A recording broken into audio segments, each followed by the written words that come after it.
Advocate કુલદીપજી, આપ Lawrence ઉપરાંત અનેક મહત્વના કેસોમાં વકીલ છો. આપ વિદેશી આરોપીઓના પણ વકીલ રહી ચૂક્યા છો. અનેક શકવર્તી ચુકાદાઓ આપ લાવ્યા છો. આપે પબ્લિક પ્રોસિક્યુટર તરીકે એટલે કે સરકારના વકીલ તરીકે પણ વર્ષો સુધી સેશન્સ કોર્ટ અને સિવિલ કોર્ટમાં જવાબદારી નિભાવી છે. ક્રિમિનલ લોયર તરીકે આપની સફર કેવી રહી? આપને પણ અનેક પડકારો આવતા હશે, ચેલેન્જિંગ સિચ્યુએશનનો સામનો કરવો પડતો હશે. બિલકુલ, વાત આપની સાચી છે કે કોઈ પણ જોબ હોય છે ચેલેન્જિંગ હોય છે, પણ અમારી જે ક્રિમિનલ પ્રેક્ટિસ છે એ રિયલમાં બહુ જ ચેલેન્જિંગ છે. ઘણી વખત એવા બનાવો બને છે કે જેમાં અમને પણ ધમકીઓ મળે છે. જેમ મારે કહેવું ના જોઈએ પણ કહું કે હું લોરેન્સ બિશ્નોઈના એડવોકેટ છું, એ બાબતે પણ મને ધમકી મળેલી છે. પણ જો કે એ તો તરત સોર્ટ આઉટ થઈ ગયું. કોણે ધમકી આપીને પછી આપે શું કર્યું? એ મને વોટ્સએપ ઉપર શું ધમકી મળેલી? વોટ્સએપ કોલિંગ ઉપર ધમકી આપી હતી કે ભાઈ તમે આ લોરેન્સ બિશ્નોઈના વકીલથી નીકળી જાઓ, નહીં તો તમને જાનથી મારી નાખવામાં આવશે, એટલી ગોળી મારવામાં આવશે કે તમને કોઈ ઓળખી શકે નહીં. એ રીતની ધમકી આપી હતી અને તે બાબતે મેં તાત્કાલિક કોર્ટને અને પોલીસ કમિશનરને અને જે તે લાગતા આપણા સરકારની અંદર તરત ફરિયાદ દાખલ કરી અને ફરિયાદ દાખલ પછી એની ઇન્વેસ્ટિગેશન અને એનું જે પ્રોસિડિંગ એ સરકારે અને પોલીસ ડિપાર્ટમેન્ટે અને NIA દ્વારા કરવામાં આવેલું. આપના ક્લાયન્ટ લોરેન્સ બિશ્નોઈ ક્યારે છૂટશે જેલમાંથી? હવે એ તો કાયદાનો વિષય છે અને કાયદાનું જે કેસોની બાબત છે કે ક્યારે કેસ ચાલશે. હાલ તો જે આ અમદાવાદનો કેસ છે એ બાબતે હું કહી શકું કે આ જે NIA સ્પેશિયલ કેસ છે NDPSનો, એની અંદર ચાર્જ ફ્રેમિંગ થઈ ગયું છે અને હવે જે આગળની પ્રોસિજર ચાલે છે તો એની અંદર 4-5 બીજા કેસો હતા, એટલે આરોપીઓ જે હતા એમની અંદર 4-5 FIR થઈ હતી. એ બધાને મર્જ કરીને અને એક કેસ બનાવવામાં આવ્યું છે, જેમાં પ્રથમ આરોપી તરીકે લોરેન્સ બિશ્નોઈનું નામ છે અને બાકી સાઉથ આફ્રિકન પણ છે, પાકિસ્તાનીઓ પણ છે, બીજા લોકો પણ છે. એ રીતે બહુ ઘણા બધા આરોપીઓ ભેગા થઈને આખો કેસ બન્યો છે. તો હવે એ બધાના વકીલો પણ જુદા જુદા છે. તો જુદા જુદા વકીલો હોય, જુદા જુદા આરોપીઓ હોય અને એ આરોપી બધા એક જ જગ્યા નથી. કોઈ આરોપી કઈ જેલમાં છે, કોઈ બીજી જેલમાં છે, એ રીતની પણ જે સંજોગો છે. તો ટેકનિકલ બાબત, બીજી જુદા જુદા વકીલોની બાબત અને આરોપી જુદા છે. તો એ કેસ ચાલવામાં થોડો સમય લાગશે, પણ કેસ ચાલશે ધીમે ધીમે અને જ્યારે કેસ પૂરો થશે ત્યારે આ આરોપમાંથી નિર્દોષ છૂટવાની વાત આવશે. એડવોકેટ કુલદીપજી, લોરેન્સ બિશ્નોઈ એક કાયદાનો વિદ્યાર્થી હતો અને દરેક કાયદાના વિદ્યાર્થીની જેમ એને પણ કદાચ લોયર બનવું હશે કે જજ બને, પરંતુ એ આ સ્થિતિમાં કેવી રીતે આવી ગયો? હા, વાત સાચી છે કે લોરેન્સ પોતે એક કાયદાનો વિદ્યાર્થી હતો, કાયદામાં ભણી રહ્યો હતો, પરંતુ કિસ્મત જે વસ્તુ છે કે કોઈ વ્યક્તિને ક્યાંથી ક્યાં લઈ જાય છે એવું જ. નહીં તો અગર જો સ્વાભાવિક છે કે આજે એ સારો એડવોકેટ હોત કે અગર જો જ્યુડિશરીમાં ગયો તો સારો જજ બન્યો હોત, પરંતુ એક એવો સંજોગ બને છે કે જે કિસ્મતની અંદર એક એવો સંજોગ કે ભાઈ એની સાથે જે બનાવ બન્યો એમાં મારામારી થઈ અને 307નો એની ઉપર ગુનો લાગ્યો અને એ ગુનામાં એને જેલ જવું પડ્યું. હવે એ જેલ જવાથી એક આખું ટર્નિંગ પોઈન્ટ એની લાઈફમાં આવી ગયું અને એ હાલ લોરેન્સ બિશ્નોઈ બની ગયો. તો એ બધાની જીવનમાં એક ટર્નિંગ પોઈન્ટ આવે છે અને એ ટર્નિંગ પોઈન્ટથી એ વ્યક્તિ એનું અસ્તિત્વ ક્યાં તો ખોઈ દે છે અથવા એક નવો અસ્તિત્વ બનાવે છે. એ રીતે લોરેન્સે પોતાનો એક નવો અસ્તિત્વ ઊભો કર્યો. લોરેન્સ તિહાર જેલમાં હતો તો પછી એને અમદાવાદ સાબરમતી જેલમાં લાવવાની જરૂર કેવી રીતે પડી? હા, એ વાત છે કે લોરેન્સ તિહાર જેલમાં હતો, પરંતુ બનાવ એવો બન્યો કે પાકિસ્તાનથી એક શિપમેન્ટ જતું હતું, જે ડ્રગ્સનો શિપમેન્ટ હતો. એ સાઉથ આફ્રિકા જતો હતો અને એ સાઉથ આફ્રિકા જતો હતો એ ગુજરાતની બોર્ડરની અંદરથી જતા NIA ના જે અધિકારીઓને બાતમી મળી કે આ રીતે એક શિપમેન્ટ જાય છે જેના અંદર ડ્રગ્સ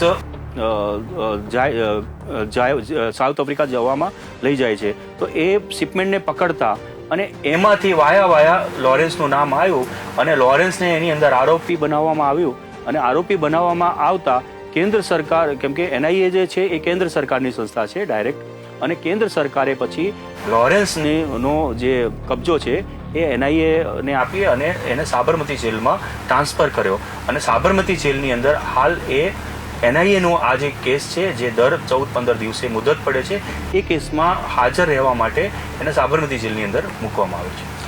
કેટલાક કિસ્સાઓમાં લોરેન્સના ભાઈનું નામ પણ સામે આવતું હોય છે જે હાલ વિદેશમાં છે, એના વિશે આપ શું કહેશો?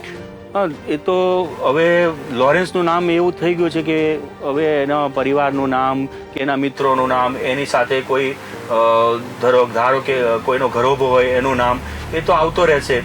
કે આક્ષેપ છે, આક્ષેપો તો બધા ઉપર થશે. હાલ જે પણ કોઈ મર્ડર થાય છે કે કશું પણ થાય છે ઇન્ટરનેશનલ લેવલ ઉપર કે આ તે, તો લોરેન્સનું નામ આવે છે. તો લોરેન્સનું નામ આવશે, સ્વાભાવિક એના પરિવારનું, મિત્રોનું, બધાનું નામ આવશે. એ આવતું રહેશે. પણ હકીકત એ છે કે જ્યાં સુધી કોઈ તથ્યવાળી વાત ના હોય કે કોઈ પુરાવા ના હોય ત્યાં સુધી ખાલી નામ એ નામ જ આવશે. બાકી હકીકતમાં ગુનેગાર તો ત્યારે ગણાશે કે જ્યારે કોઈ પુરાવો હોય.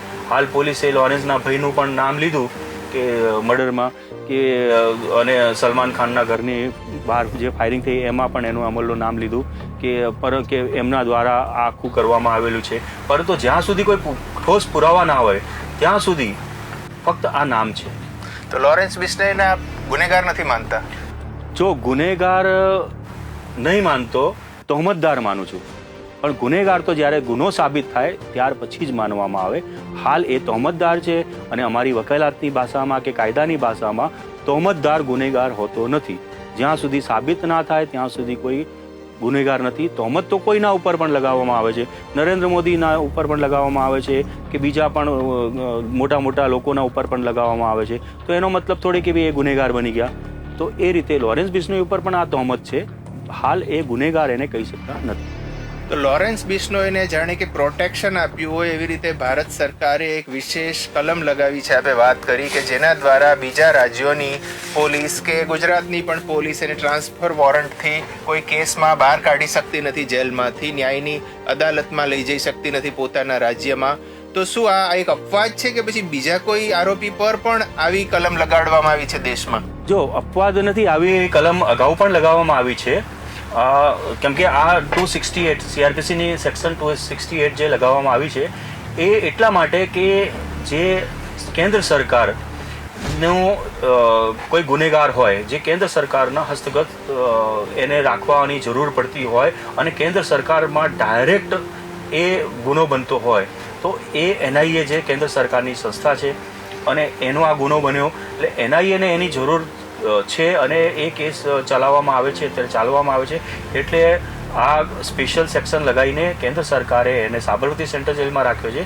એના માટે કે અગર જો સપોઝ કે આ સેક્શન ના લગાવવામાં આવે તો જ્યાં પણ આરોપી તરીકે કે લોરેન્સ બિશ્નોઈનું નામ આવે, ધારો કે મુંબઈમાં થયું કે બીજા રાજ્યમાં થયું, તો ત્યાંની પોલીસ આવશે ટ્રાન્ઝિટ વોરંટ સાથે એને તે રાજ્યમાં લઈ જાય, પછી ત્યાં રાખે, પછી ત્યાંથી આ કેસ ના ચાલી શકે. અને એ ત્યાંથી બીજી જગ્યા લઈ જાય તો ત્યાં રાખે, તો ત્યાંથી આ કેસ ના ચાલી શકે. અને વારંવાર એક આરોપીને આ રીતે ત્યાં લઈ જવું, લાવવું એ બહુ અઘરું હોય છે. ટેકનિકલ રીતે પણ કે કાયદાની રીતે પણ, બધી રીતે પણ બહુ અઘરું હોય છે. એ બાબતે આ એનઆઈએસનો સ્પેશિયલ કેસ હોવાથી સરકારે આ સ્પેશિયલ કાયદાની જોગવાઈના હિસાબે એને સાબરમતીમાં રાખેલો છે, જેથી હવે કોઈ બીજા રાજ્યની સરકાર કે પોલીસ એને તરત એનો કબજો ના લઈ શકે.